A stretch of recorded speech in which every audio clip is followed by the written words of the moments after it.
You know, Memorial Day is a day that we celebrate annually on that last Monday in May, and it is the remembrance of those who have laid down their lives, right, given the ultimate sacrifice in our nation's history. And you may not know this, but it is really rooted all the way back at Gettysburg. When President Lincoln makes his remarks, right, that it was on November 19, 1863, and he feared that he might be the last president of the United States, right, because there was the threat of division. The country was teetering on the brink of self-destruction. And the ceremony that afternoon was dedicating the site of the ceremony. Over 40,000 soldiers had been killed at Gettysburg. And there was that 3-day battle. It was in July, and now here we are in November, and he is there dedicating that gravesite. And so that really became what we might think of as sort of the seedbed of what we now celebrate at Memorial Day. And most of us know the first line, right? That 77 years ago, our fathers brought forth on this continent a new nation, conceived in liberty and dedicated to the proposition that all men are created equal. And in about 2 minutes later, the speech is not a real, wasn't as long as I'm going to preach this morning, right? 2 minutes later, he concluded with this line: "It is for us, the living, rather, to be dedicated here to the unfinished work which they who fought here have thus far so nobly advanced. It is rather for us to be here dedicated to the great task remaining before us, that from these honored dead we would take increased devotion to that cause for which they have gave the last full measure of devotion. That we here highly resolve that these dead shall not have died in vain, that this nation under God shall have a new birth of freedom, and that government of the people, by the people, for the people, shall not perish from the earth." And so we remember this weekend those who laid down their lives, certainly those 40,000 back in 1863, but the many others, because they did so for a purpose, right? The thing that we remember on Memorial Day is that I'm crackly. No, the thing we remember on Memorial Day is that they didn't just die sort of needlessly, right, or pointlessly, but there was a purpose behind it. And our 16th president, Abraham Lincoln, wanted to make sure that we remembered that. And while I love my nation, and while I take great joy in the privilege that we have of gathering here together even this morning, I fly a flag occasionally at my house. I stand when there's a Pledge of Allegiance and take my hat off. We honor those who gave their lives for our freedom. I do believe, though, as we talk about frequently around here, that we have an even higher citizenship that I want us to talk about this morning. It's a call to a higher purpose.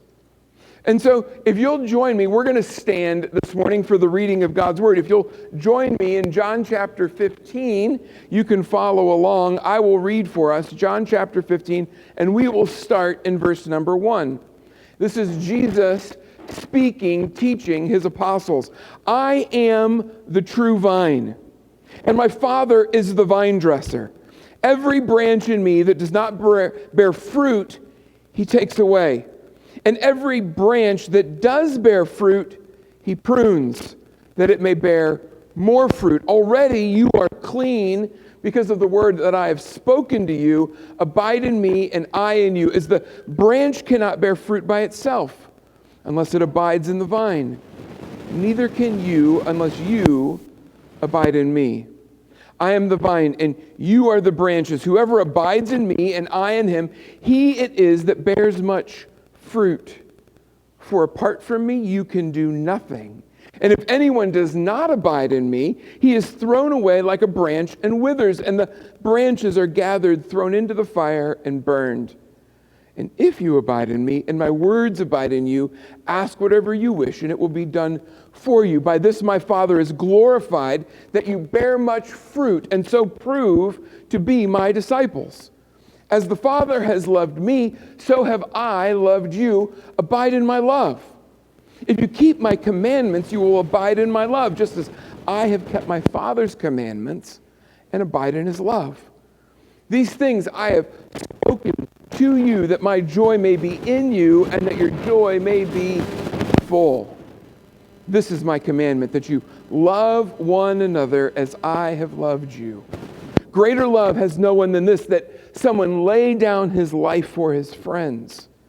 You are my friends if you do what I command. No longer do I call you servants, for the servant does not know what his master is doing, but I have called you friends. For all that I have heard from my Father, I have made known to you. You did not choose me, but I chose you and appointed you that you should go and bear fruit, and that your fruit should abide, so that whatever you ask the Father in my name, he may give it to you. These things I command you so that you will love one another. May the Lord bless the reading of his word. You may be seated. Now, when we have students, right, elementary school students, and they begin to take social studies here in the United States, we teach them history. They learn about guys like President Lincoln and the Gettysburg and the Civil War. They learn about Washington and Adams and Jefferson. Why? Why do we teach our children early American history? What's the purpose of it? Why do we recount for them and sort of put into their minds, like most of us have in ours, those significant moments? Because we want them to remember. We want to connect them here, living in 2022, with the events and the decisions and the 450 years of sacrifice that have gone before. We want them ultimately not just to be those who understand the facts, right? We don't just want them to have sort of dates in their minds, but we want that to begin, right, to form them into the kinds of citizens that they would be willing to make those same sorts of sacrifices. We want our new young citizens to be willing, when and if the moment comes, to be the kind of people who are of character and sacrifice and decisions that they might even look like some of those men from long ago.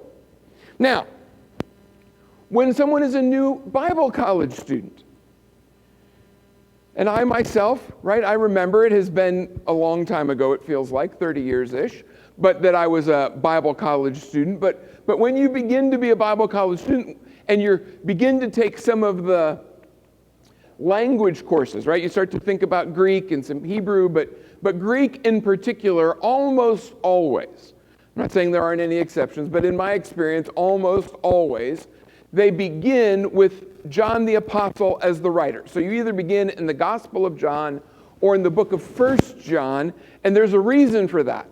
And that is, even as we just read, John as an author, as a writer, is very repetitious. He has a sort of smaller set of vocabulary. He uses words repeatedly, and he isn't nearly as technical and long-winded as the Apostle Paul, who writes more than half of the New Testament. So we start in these spots, and so we begin with John. Now, John writes if sometimes we talk about sort of the Western mind and the Eastern mind, John writes in a much more Eastern way, where Paul writes in a much more the way we think today, sort of Western, where you build your argument point by point by point, very linearly. And so Paul's sentences, very technical, very grammatical, right? There's a lot of grammar involved, and they sort of tend to be what we think as long, run-on, multi-claused sentences. That's not the way John writes.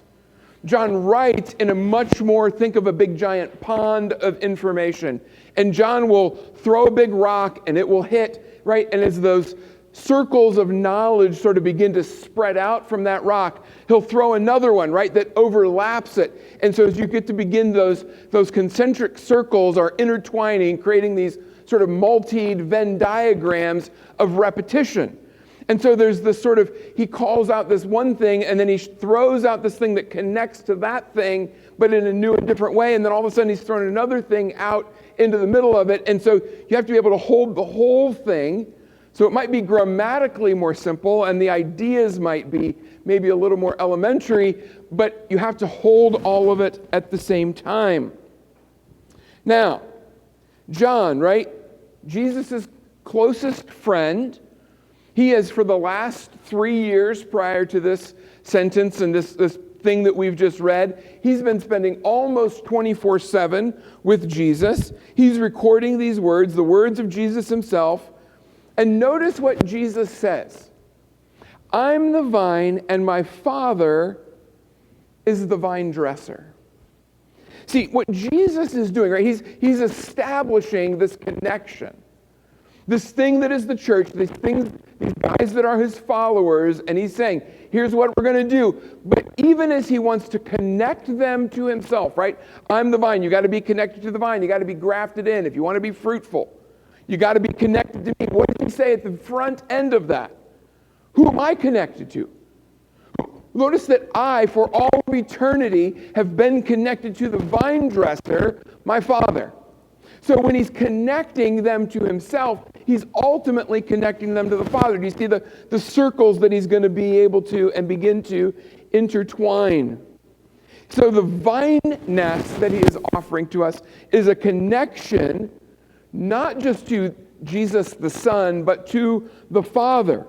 He's connecting us into eternity past, into the mission, the ministry, the power of the Father from all of eternity and the present and the future. So the production and sacrifice and decision are all connected ultimately to the Godhead in full. And all of the pruning and the fruitfulness and the nutrients, right, that we want to draw in ultimately come as well, not just through the Son, but through the Father. Now, many of us, as we think about why are we here, in a really, really practical way, why do we come and gather? Why do we sit and listen to the Word of God? Why do we come to a church? Why do we go to a group? Why do we even open up our Bible on a Tuesday morning? Or our app, as Jerry sends us the Journey in the Word notification that some of you are getting tired of, right? Why does that happen? What are we hoping is going to take place? If we go back even further and we say, why did I even begin to have a relationship with Jesus in the first place? What was going on in my life that made me say, I think maybe I need this? Right?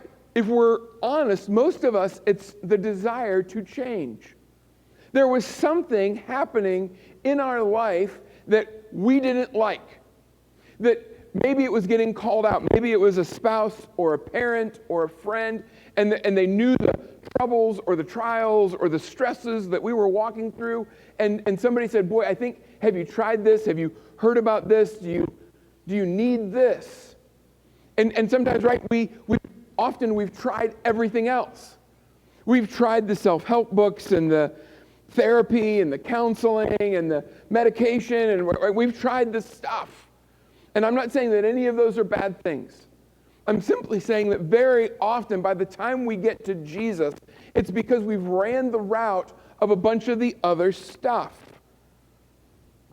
And nobody else has been able to offer us lasting change. And so we sort of finally often come to church, to Jesus, and we go, maybe here is where I can find change.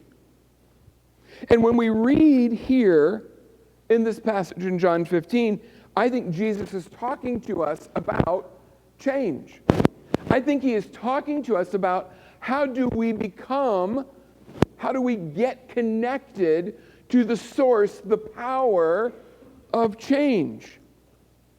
I think it's important that we note here in verse number 5 that change is actually possible. For some of us, change feels impossible. For some of us, we've been trying to change for a year or 2 or 5 or 10 or 20 or 50. but it's possible. You can be someone who actually bears fruit. Later on, Paul, who I was talking about earlier, right? And I think it's Galatians, will talk to us about the fruit of the Spirit: love and joy and peace and patience and kindness and self-control. And right, that there's these opportunities, these character changes are the fruit of being connected to Jesus. And Jesus says we can get that fruit. We can be somebody that Jesus has worked in and through. We can be someone whose life is marked by love. And for most of us, when we see that possibility, right, we recognize, because we've tried to do it on our own, we've tried to do it some other ways, that it really is going to be a miraculous change. It's something that's going to require God's power in us. There are a whole lot of us, right? We came to Christianity and we wanted to change. Maybe we wanted to change a bad habit. We wanted to change a bad attitude. We wanted to change this thing in our life that was creating devastation or trouble or harm. And we thought the church must be it. We have things in our life that maybe were making us unhappy, or were making the people around us unhappy. Maybe we were grieving the heart of God, and we were okay living with them, but the people around us were not. You were content to maybe just leave it undisturbed over here in the quiet corner of the house of your life. Maybe you were pessimistic about it ever changing. But what Jesus says to us is that He's the one who created all things. He's the one who had the power to speak into existence the stars and the trees and the birds and the oceans. With the mere sound of His voice, the power came forth. And all of that same power is committed to transforming you and I. That He desires us to be a people of fruitfulness, of greatness. And that as we deal with the problems and the flaws and the weaknesses in our life, that He is committed to our holiness, to our joy and our purity. He desires that ultimately we would look increasingly like Jesus. Here's our big idea this morning. Jesus is after change in us through a new internal dynamic. That it is not merely mechanical, external compliance. Right? That Jesus desires that on the inside of us, who we really are, even when nobody is looking, would be transformed. Not just we can go through the motions when somebody is looking. So let's talk for a second about that external change. If that's not what Jesus is ultimately desiring, I think we should be clear about what we mean. See, I think often people, again, right, they come into the church, they come into this pursuit of what does it mean to follow Jesus, and they end up being driven in unhealthy ways by fear and pride. I have, over the multitude of years now, done a variety of marriage counseling. And I want to be careful how I say this. There is often, right, when two people come together, it is because it has gotten painful enough that they want to come and sit in front of me. Because to come and sit in front of me requires that you're going to need to tell me some things. You're going to have to sort of reveal what's really going on and where your pain points are and how you've been hurt and harmed and how someone is hurt and harmed. And so it doesn't usually happen because everything is going great. Jerry, we went on vacation. We had the best 2 weeks of our life. Can we spend some time with you and really figure some stuff out? That's not how it works, right? It is, we have this trouble. We have this thing. We've got this dark room in our house that nobody ever goes into, and we don't ever want to shine the light in there, but it's like oozing out, and it's infecting everything else, and we need to come and talk to you, right? So inevitably they get there, and there's usually something, and one of the people is going, here's this thing that has happened, and I've really wanted to talk to it, and I've been able to see that this was a problem. And then the other person is over here going, well, I didn't really realize that it was that bad. I thought it was all just going to be okay, and that if we just kept the door closed and we didn't ever sort of turn the light on, then we would just never have to worry about this thing. But, right, and so the pain has reached this point. And so as they do that, this one person begins to go, well, here's the things that really need to change. I need this person to be more attentive, or I need this person to actually say they're sorry, or I need this person to, pick up their own dirty underwear, or it's a multitude of things, right? I need this person to stop sleeping with someone that isn't me. And I don't say that in a way that is light. That is very painful. But sometimes it's that significant and deep. And then the other person, again, is over here often saying, boy, I didn't realize that it was this important to you, or I didn't realize that you even knew that was happening, or something else. And then they begin to be, sometimes they're willing to actually make the change. Why? Because usually one of the people has said, if you don't make this change, the next thing is going to happen. Sometimes it's, I'm going to leave. Sometimes it's, I'm going to tell your mother. Sometimes it's, I'm going to go tell the pastor. I'm going to not sleep with you anymore. I'm going to, whatever it is, they say, this is, until this thing changes, there's this, and they're afraid of that. And so that external pressure leads them to, at least for a period of time, do something different. Or sometimes there are people, and it's rooted in pride.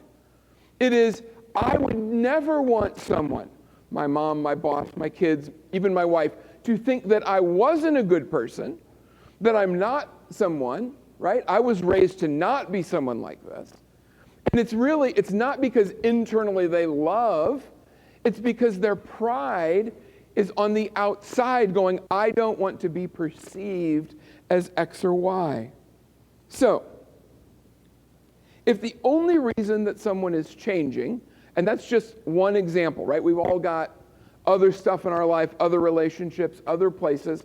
We tend to be motivated externally by fear and pride.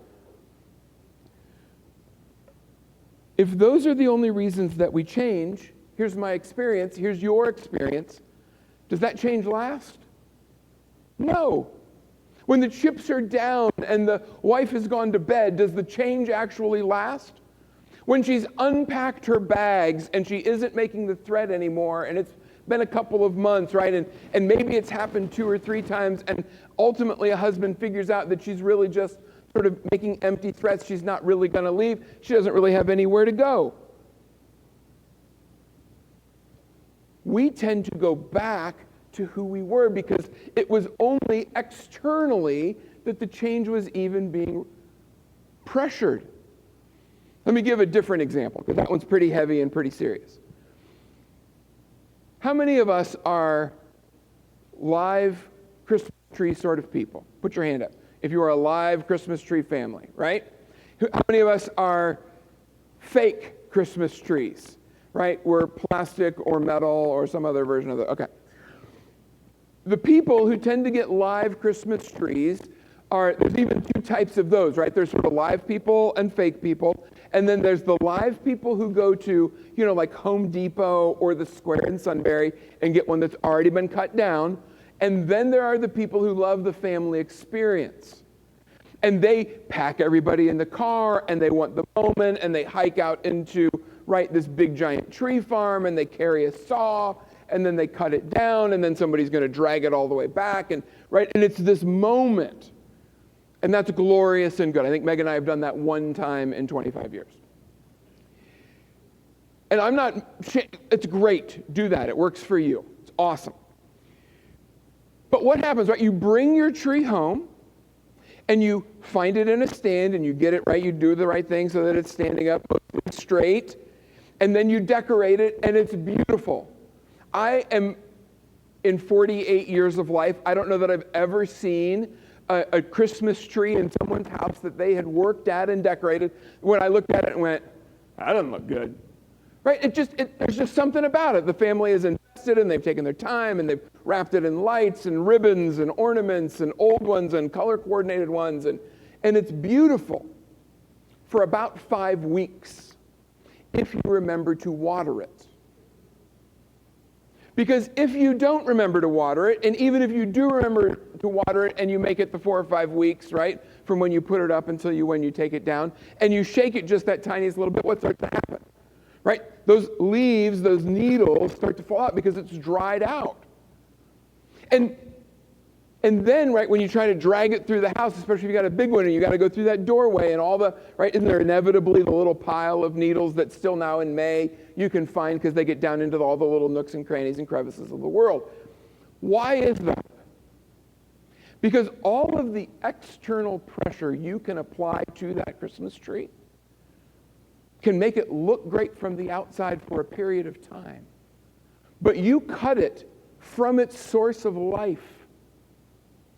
You disconnected it from its roots, from the thing that was actually giving it sustaining life. And so eventually, all of the external pressure that you can apply to it will not keep it alive or beautiful.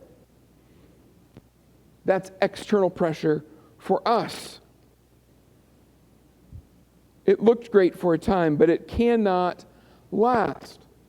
And this is why Jesus says, branches get cut off.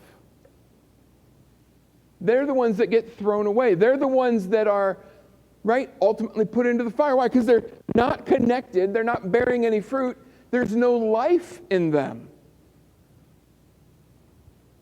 See, this is what tends to happen. We come alongside this Jesus thing. Right, for some of us, it might be a year, it might be 6 months, it might be 5, 10 years. Some of us, it's 20 years, and we've been just sort of walking along beside it. And we believe some stuff. We want to follow, maybe even in some ways. And we've changed the externals. For some of us, right, we quit doing some of the things that we used to do. We swear less. We don't watch certain movies. There's some places that we used to go that we don't go anymore. We used to drink certain things that we don't drink, or smoke certain things, or smoke at all. Maybe we stopped cheating, or we've quit being unfaithful, or we stopped lying. For some of us, we've changed the way that we dress. We might even now, right, we might start to show up on Sunday mornings, or we might begin to participate in community groups. We might even start to serve in kids' classes, write checks, or if we're really spiritual, we might even be the people who show up on a weekly basis and clean the toilets. We got busy. But along the road, if we go to a faithful, gospel-believing church, like I hope that we are here, we hear eventually that we aren't saved by our works. That Jesus doesn't love us for what we do, or how much we give, or how often we attend. And so, right, we become those who we got busy and we eliminated some stuff, and maybe we start to go to some meetings, and maybe we know more about Jesus, and we know more about the church, and we've made some friends, and we don't do some of the stuff, but we're the Christian version of the Christmas tree. Because if we aren't actually connected to the vine in a meaningful way that we're drawing from in the moments when we need nutrients, if we're not really working at listening to him and praying to him and knowing him and walking with him, then we're just really, really busy. And the way you can tell is you're not really changing all that much. You're not producing any fruit. It might be 6 months or 2 years or 3 years or a decade or 20 years, and you're no more loving than you were when you started. You're no more joyful. You're no more patient. You're no more humble. You're not better at taking criticism. You're no better at overcoming your bad habits. You've hardly changed at all. Because you're not actually drawing life from Jesus. And some of us, maybe even this morning, especially as I'm talking, you might be saying to yourself, boy, now I'm not even sure if I'm a Christian. Or maybe you're thinking about it and you're saying, well, what does it really mean then to be a Christian? Because maybe that's what you thought it was. Here are the things that I'm supposed to believe, and here are the things I'm not supposed to do, and here are the things I am supposed to do. And it's very typical, right? And as people come into the circle, they begin to ask, because they've heard stories, what is it I have to give up? When I become a Christian, if I sort of choose to be a part of this circle, what am I going to have to give up? What are the rules, is what they're actually asking. Like, I've heard you can't have sex until you're married. I've heard you have to give a portion of your income to the church. Doesn't the pastor already have an airplane? He does not. Is it true, right? I mean, how many Sundays a week, if I want to be like a faithful follower of Jesus, do I have to show up? And like, if I'm willing to sort of like be a B- player, how many Sundays do I have to come then? And if I'm willing to sort of just skate by and be a D player, how many do I get? I mean, if you come in and you go, I'm not a Christian and I want to know what the rules are, can I tell you this? There is no secret book of rules. There is no special, like, here are the 43 things that are most important. You can do this and you can't do that, and if you'll just do these things, Jesus will love you. And now that we've tricked you into this thing and we've put you into some water, you've got to do them all. See, too often, we, and I put me in the collective we as the guy who leads a local church at 25 years now, right? We've made this way too hard. Because this isn't ever about how good of a job can I do cleaning up my life. Because if I clean my life up enough, Jesus will somehow, suddenly like me enough that he'll actually do the stuff that I ask him to do. See, here's the thing. That passage we read doesn't say, can you please get real fruitful and bloom some really pretty flowers, at least more than the guy beside you? Can you at least not look wilty because he's the guy who's losing all of his needles? And then Jesus will connect you to the vine. He's going to take the best and the brightest and the prettiest and the most fruitful. Those guys get connected and plugged in. Everybody else is getting thrown away. No, it says if you are connected, he wants to graft you into the vine and give you life. One of my very favorite authors, C.S. Lewis, put it this way in his book, Mere Christianity. He said that the Christian way is different. It is both harder and easier. Because Jesus says, give me all. I don't so much want your time, or your money, or your work. I want you. I have not come to torment your ordinary self, but to kill it. No half measures are any good. Hand over your whole natural self, all the desires which you think are innocent, as well as the ones that you think are wicked. Because I will give you a new self instead. In fact, I will give you myself, and my own self shall be yours. See, being connected to the vine is both way easier in that you can't work hard enough to get there. Jesus has to be the one who makes that connection. And it's way harder because it costs you everything. Jesus is, I believe, saying to us that he wants to be everything. Our reason for doing everything that we eat or drink or watch or read or say or don't say or think or don't think or go or don't go. That's what it means. That we have no life absent the vine. He wants us to give him our whole lives, to give up our rights to ourself, the right to call the shots, the right to decide what is right and wrong. What he's ultimately saying is, if you come thinking, what are the rules? What do I have to give up and not give up? What am I allowed to do and not do? You have no idea what he's actually calling you to.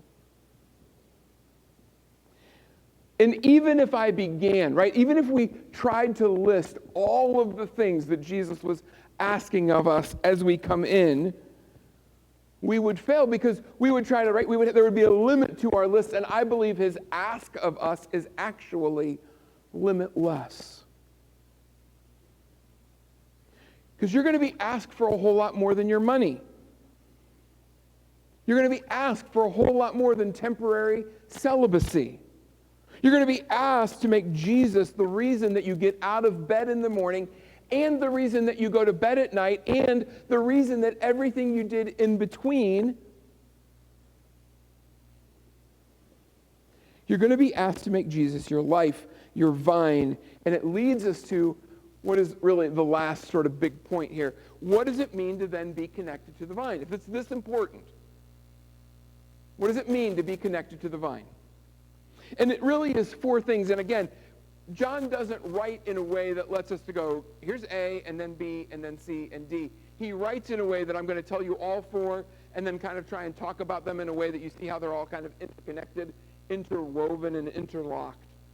I think he says to us, here are the four things that it means to be connected to the vine. One is the knife of the Lord. That's the one that, even as we're talking this morning, may feel most pressing, catch the pun there, to you. The knife of the Lord, the joy of the Lord, the friendship of the Lord, and the love of the Lord. The knife, the joy, the friendship, and the love of the Lord. They're interconnected, right? There isn't sort of this clear delineation where we go, here I'm going to work on this one. They all work together. They lead and intertwine. Let's look at verse number 2. Every branch in me that does not bear fruit, he takes away. And every branch that does bear fruit, he prunes that it may bear more fruit. This knife, the knife of the Lord, it says to us, right, we can't, don't, won't, have no means or way of producing fruit, of actually growing without his pruning. It's a requirement if you're connected to the vine. Pruning is going to happen. Meg and I live on about 5 acres. And when we bought the 5 acres, essentially the people who had lived there before us had really, they were elderly, and they had let it really get out of hand and out of control. And so over the course of the last 5 or 6 years, there have been varying spots where we've had to cut stuff out and pull it out, right? Stuff had gotten kind of really big and overgrown. And there's this one bush. It's kind of out in the middle of our side yard. And it was this spring. It might have been March. It might have even been early April. And I come home one day, and Meg has not quite mowed it down, but she's taken the trimmers, and it's like 4 inches high. And it's probably this big around. Meg's going to give me the nod at the right diameter. And it was 4 inches big, and Meg's like, we're just going to try and kill that thing. And okay. Today the thing is as tall as I am, and it's like, right? Why? Because she didn't kill it, she pruned it. We are not green thumb sort of people. I love us. We're nice people. But we are not good at horticultural sort of stuff. Actual people, right, who know their things, know the right way to prune and the right things to cut down and what to actually do if they want to kill something versus just make it grow green and abundantly. You know and I know that the difference between a hack gardener and a skilled gardener is that the skilled gardener knows what to cut off and what to leave. And they don't ever cut anything off. They never prune anything off that wouldn't have been a loss. And they don't keep stuff that it would have been a gain to lose. Right? The skilled gardener knows this is what you prune, this is what you leave, this is what you prune, and they don't ever mix those two things up. And so you might even be sitting here asking yourself, I've got some hard things happening in my life. I've got trouble and money and relationships and work and global pandemics, and I've got teenagers and students and small children and big kids and parents, and right, we've got life and difficulties. And sometimes we look at the stuff that has gone out of our life and the stuff that has come into our life, and when we look at them with our unskilled gardener's eyes, we say, this is a waste. This doesn't make any sense. I should have, right? This should have gone, or this should have not come, and there's no reason why I shouldn't be able to have, right, gotten into that school or gotten this job. I shouldn't have lost that person. Why did these things happen to me? I believe, if you'll let me say this to you, Jesus is saying this morning, it's because you're not a very good gardener. There's not one thing that I ever take out of your life that wouldn't have been a loss to keep and would have been a gain to lose. How did he start?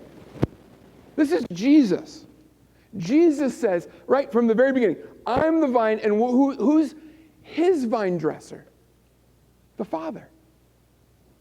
Who's the one who's doing the pruning? Who's the one who has, right, brought him to earth to take on flesh, to go through the stuff, and ultimately to the cross? My Father is the gardener. Now, again, you can keep asking questions. It's appropriate. Does this mean that Jesus looks at me and has said, what you really needed was heartache? What you really needed was trouble? What you really needed was this disease or sickness or loss or pain? That I've just whipped up some storms and I'm sending them into your life. I'm going to dash all of your hopes and your dreams. If we're honest, isn't that how it feels? Isn't it right? Isn't that naturally our emotion starts to go, well, then if that's true, if Jesus is the one who's in charge and the Father is the vine dresser, aren't you saying, Jerry? That's not what I'm saying. And I don't believe it's what Jesus is saying either. Catch what's happening here. I believe what Jesus is saying is the knife comes to every branch. Every branch. If you are connected to the vine, you're going to be pruned. And if you're disconnected from the vine, you're going to be thrown in the fire. If you're hooked into the vine, then the same trouble and evil and bad things that happen to all of the people in this world, if you're connected to Jesus, they're going to make you softer and kinder and gentler and more loving. And if you aren't, they're going to make you hard and bitter and foolish and small. See, everything, the troubles of this world, the results of sin and death and disease and the fall happen to all of us. And the same knife, the knife comes to every body. Every branch goes under the knife. And if you're connected to the vine, we are cut in a way that leads to our fruitfulness. And if we're disconnected from the vine, then we are cut in a way that leads to our destruction. Because the pruned branch is connected to the vine that gives it life. And we all draw on what we're connected to. If you are connected to the vine of Jesus and pruned, it will mean you draw into, right, from him, that life that he has. When Meg goes out and she cuts down the bush and leaves it connected to the soil and the rain and the sunshine, all it wants to do, right, is draw more of that life into itself, and it makes it bloom and grow. Because it wasn't actually disconnected from its source of life. It was just pruned. And if we are disconnected from the vine, we don't have Jesus. So there's no way for us to draw from Jesus. So the source of life, the source of joy and peace and rest and gentleness and self-control is Jesus. You see, through the knife of the Lord, we ultimately get the opportunity then to draw more from Jesus. You might say, I'm not sure I get it yet. Let me say it to you in maybe a simpler way.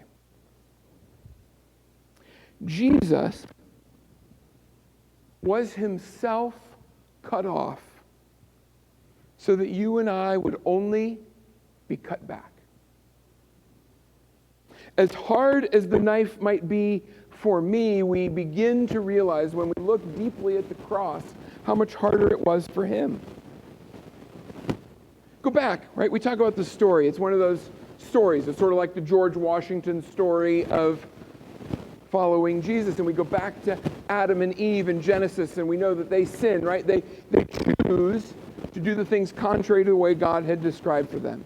And so what does God do? He throws them out of the garden, and at the entrance to the garden, what does he do? He sets an angel with a sword.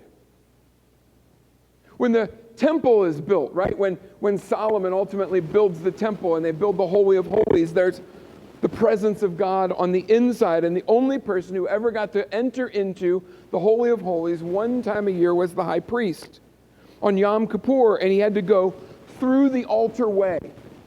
Blood had to be shed under a knife. You see, what God was saying was that the only way to get into the presence of God was through the knife. It takes divine justice. The presence of God is if somebody takes the divine justice, the sword of justice. The only way you ever get into his presence is if somebody takes punishment. And so what Jesus does on the night when he dies, well, the night he died in the day, but it was dark outside. The veil is ripped, right, to the Holy of Holies. Because why? Because he took the knife. In Isaiah, it says that he was cut off from the land of the living. Jesus was cut off so we would only have to be pruned. Now, there's the interconnection of all that stuff. I want to highlight one last point. The love of the Lord. If you were paying attention in the passage there in John, there's a line in there that often gets quoted around Memorial Day. Greater love has no man than what? The one who lays down his life. But it doesn't stop at the one who lays down his life. The one who lays down his life for his friends. See, the power of the cross, the power of being connected to the vine, is that we are not just, we skated in by the sort of hair of our chin. We, like, Jesus just sort of tolerates us and invites us to the party but doesn't really talk to us. What's he say? I've laid down my life for my friends. I'm not sure where you're at this morning and what you've come in with. But for many of us, we come in feeling disconnected. We come in feeling like, man, if you knew, Jerry, the way this person or this thing or that thing or this trouble, right? And we go, if you knew the pruning in my life. But you see what Jesus says? I took the knife for you because you are my friend. So you could be grafted in. He was cut off. He was destroyed. He was disconnected from his very heavenly Father, from his own vine dresser, so that we would only be pruned, so that we could be friends with God himself. Greater love has nobody than this. Then he lays down his life for his friends.